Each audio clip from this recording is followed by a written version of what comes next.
Howdy folks, and welcome to the Daily Coin.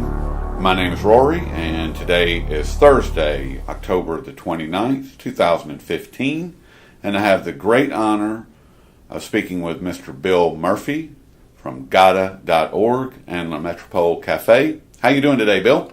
Great to be here, Rory. Thanks very much for having me. Well, we've got a lot to talk about, so let's just jump right in. What do you say? Sounds good to me. We can start now. Do you see any signs of improvement? I mean, do you see things changing? I mean, I know that silver's moved up a little bit.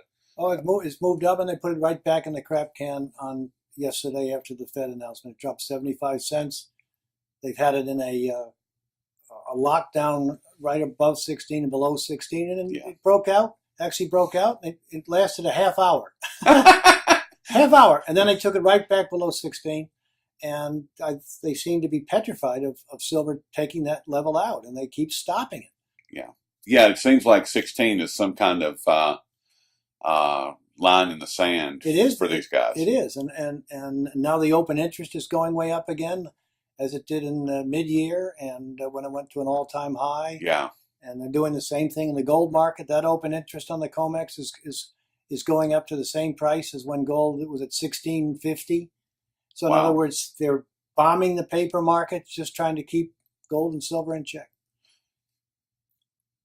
Can they go on forever though? That's the question. I mean, with China's already announced that they're going to have their own pricing mechanism. I mean, does that play any part in our future? I mean, we know that the cartel, the COMEX cartel, and the bullion banks, they have a lockdown on gold and silver pricing right now. Period. But will the Chinese be able to break that once they start setting prices for both gold and silver? Well, eventually this thing is going to blow up, and there's no doubt about it. The question is when. It's gone on longer than we thought it would right now. I mean, here we are into the prime season, and gold and silver are nowhere. And I say the situation is hopeless until the physical market overpowers what I call the gold cartel, whether it comes from China, India, other sources. And it's going to happen. And when it does this time, the moves up will be historic because they have gone to such an effort to influence the price, and eventually they're going to run out of enough physical supply to get the job done. And speaking of physical supply, I mean, I was just before we started the show, I was telling you that I have talked to a couple of the mining companies that are here, and well, not the mining companies, but I've spoken with Spiros over at Great Panther, and then I spoke with Derek over at First Mining Finance, and they actually are holding company of mining companies, and there aren't any mines out there. So in a couple of years, 3 years, unless some of these juniors and speculators that are out there right now, unless they start coming on and come into full production and become an actual mine, where's the supply going to come from? Well, that's the question. And, we keep thinking that this gold cartel, as I would call it, or JP Morgan, and the other silver shorts are just going to hit the wall at some time. And they press their case for over and over. And at some point, they're going to go through all that supply. Well, everybody knows about the tightness in the silver coin market right now. And it's not quite the same in the wholesale market. But it's ridiculous that you could have such premiums and delays of delivery and so on, and yet the price doesn't go anywhere. They've just got it in a lockdown situation. And yes, they're going to hit the wall. At some point, these fundamentals will kick in. And once they lose control of it, the price rise this time is likely to be historic. Well, we can only hope. I mean, it should be. I mean, because right now, I mean, if you just take an inflation adjustment from 1980, when silver, when it ran up, I mean, if you just take that to today, how can something be a third of its cost 35 years later with 35 years worth of inflation? That doesn't make any sense at all to me. So, Well, it's the same. It's the same with gold. Even CNBC's Rick Santelli said the other day that gold should be at least $2,500 an ounce if it had kept pace with inflation. So, and that's without all the other things that have occurred. That would be right. just the normal inflation thing. So, this is how much, what do you call this gold cartel? You know, a combination of the bullion banks like Morgan and the Fed, the Treasury, the BIS, and other central banks. This is the effort they've made to keep the prices in lockdown. With all the geopolitical issues that we're faced with right now, I mean, with the situation in Syria, the Middle East, the saber rattling between the U.S. and Russia, I mean, do you see how is it that these issues, just in those issues alone, make gold more of a safe haven play, right? I mean, Well, they do, but things are really, it's got to materially affect things for it to mean anything, because these things, you hear about something and then it goes away. Nothing's ever escalated to the point where it's changing people's lives, especially in the Western world right now. In other words, is it all potential to be incredibly chaotic? Absolutely. But, you know, you've got a flare up, tension builds up, and then you don't hear about it again. So it's when it goes to that next level when the fear trade kicks in and people want to go to gold and silver for protection. is it going to be there though? That's the question that I keep asking. I mean, because we've had 4 years of these massive suppression, price suppression of both gold and silver, to the point of, just like what we were just discussing, that's creating all of this stress and strain within the mining industry. So now we don't even have any backfill for the product. So in China and India both have these massive solar programs, which they're taking up silver left and right just for those programs. You know, it's a scary thing that just came up with. You know, there's somebody at this conference that's getting to where aluminum is going to replace silver in the solar industry. Now, I don't know if that's going to be too easy to do or what. And I know David Morgan has said it's probably going to take a couple of years, and there's different ramifications. So I'm not an expert, want to get into that, but it's something you may want to look into while you're here, because you know, that could be a somewhat of a blow to the silver market down the road. They said it's going to take time for that to occur, and by then silver prices should be taking off due to investment demand. But that certainly would be a factor to get on the radar screen. Well, I mean, in some of the electronic companies, I mean, I was at one of the sessions here at the New Orleans Investment Conference, and they were talking about Samsung was making a play on a mine. So if you've got electronics companies that are dependent upon silver, buying silver mines, I mean, yeah, they were going directly to the source. That's right. an unusual thing. They're cutting out the middle guy, and that shows you how concerned they are to get silver. Exactly. So you're right, and that's, you know, the play for silver is incredible. I mean, even if there is some solar issues, but I don't want to talk about that too much because I don't know much about it. But the investment demand for silver is, we already know how strong it is now. I mean, you know, it's on allocation if you can get it in many places. So when things start to move to the upside, that's really going to kick in. Can they keep it going forever, though? That's the question. It's up to the physical market. I mean, as I said, you know, what we're dealing with goes on. It goes on and on. I mean, every time it looks like it's going to change, the gold cartel attacks. The speculators get long, and then when they attack, then they get forced out, and they cover it. We go through the same drill over and over again. And I don't know anybody. Most of the people in our camp thought this fall would be fantastic for gold and silver. You know, once we got into the October period, September, October, and remember, this is the prime season also for gold and silver to go up. And it started to move, and they just, you know, said no mas. And you know, yesterday went right back in the tank again. You know, gold's below 1150, that key level again. Yeah, and 1150 and 16 for silver. That's right. I mean, it's incredible. It's aggravating, to put it mildly.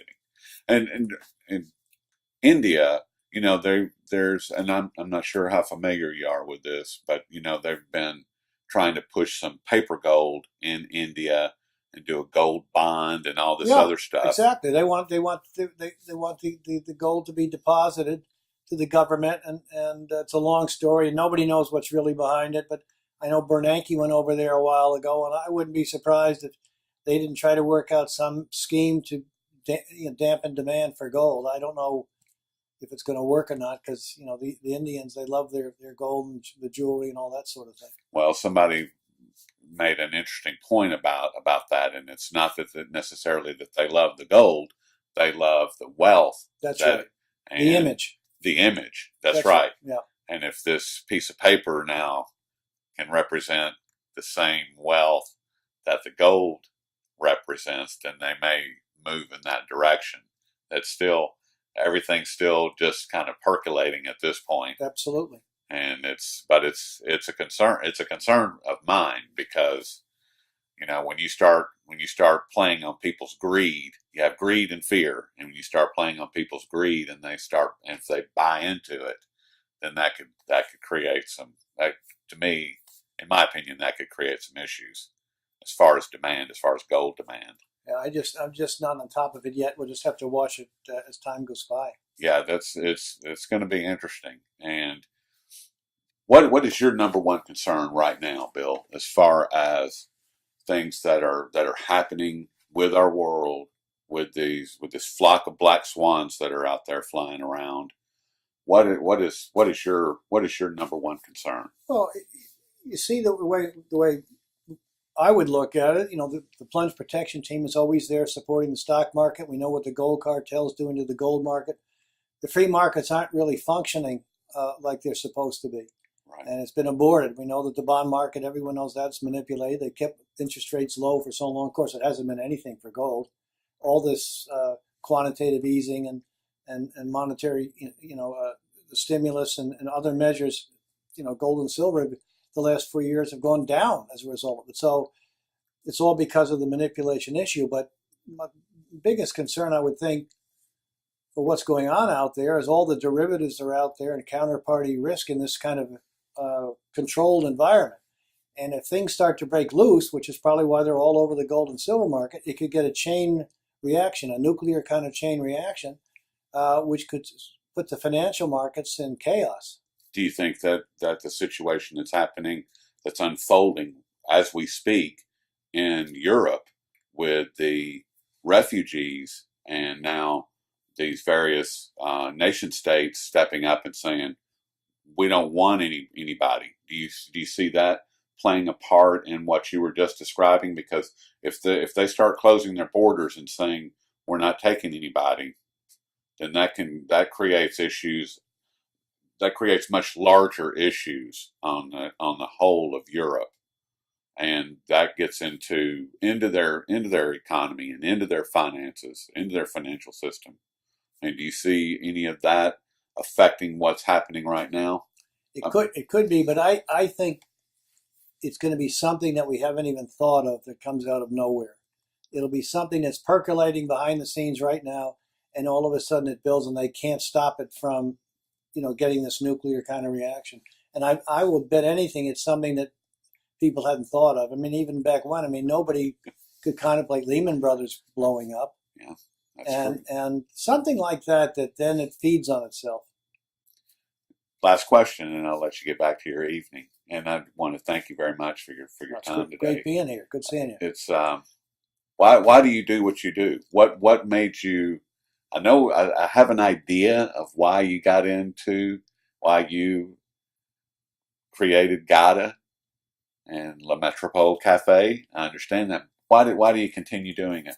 Well, we started it, and we thought it was the bullion banks controlling the market, and then we realized it was the BIS, Fed, the Treasury, the other people, and it keeps getting bigger, and it became the main feature in the market. Quite frankly, trying to expose this thing, which I think will be the biggest financial scandal in U.S. history when it breaks, and not just because of gold and silver, but because of what they did, which allowed things to go out of disequilibrium and markets blew up. Everyone's going to want to know answers. How could this have happened? And a lot of it's going to go back to them rigging the gold and silver price. And since it's the biggest issue in the gold and silver markets, and I write about it and talk about it, and that's how I do my business at the Metropole Cafe, that if you're going to do in the business, this is the thing should be covered the most because it's the number one issue. Everything would be different without it. And so it became part of what I do for a living. And also the GATA thing became something in a crusade of sorts, in the sense that we've had 4 international conferences and we met the most incredible people. Yeah. And through it, meeting people like yourself and Dave and it's just something that we do. And, it's become sort of a passion of Chris Powell's and mine, and we enjoy doing it, and eventually it's going to be quite something. And the other reason too is understanding it is one reason we stay with the gold and silver markets, because it's been so terrible lately. But we know they've created these artificially low prices, and by understanding what's going on and what it's going to lead to, it's quite exciting. What it's going to lead to. I've had the good fortune of interviewing Chris Powell, your partner, and his take on human sovereignty and liberty for all of humanity, tied back to gold and silver, and that is, to me, that's what GATA represents, and that's what you, Bill Murphy, represent as well. I mean, that's what, when I look at you and I read your work, that's what I see. I see people that are fighting not just these criminal banking cartels, but they're fighting for our sovereignty, because that's what it comes down to. I mean, that's the baseline of gold and silver. Our money, when our money and our currency have become this weapon of financial destruction that's used against us, that is the single greatest crime against humanity, in my opinion. And I am very grateful that you guys are doing what you're doing, and I hope that we all live to see the day that we win. That I was going to say, I hope the next time that we do an interview in person like this, that we're celebrating and not talking about what occurred versus what's coming down the pike. Yes, that would be, nothing would make me any happier. Me too. Well, we've been speaking with Bill Murphy of GATA.org, and that's GATA.org, and LaMetropoleCafe.com. And Bill, tell me a little bit about La Metropole Cafe, because it's a subscription service, right? Yeah, people can sign up for a 2-week free trial. I've been doing it since September of 1998, right before long-term capital management blew up, and write about the gold and silver markets and the financial markets, and I have a lot of great contributors. And I said, as I mentioned, you can sign up for a 2-week free trial and see if it's of interest. That sounds great, and please do. And there'll be a link to the site, to GATA, and to La Metropole Cafe in the description box. And thank you very much again, Bill, for all your time. I really appreciate it. I really enjoyed it. Thank you. All right, thank you.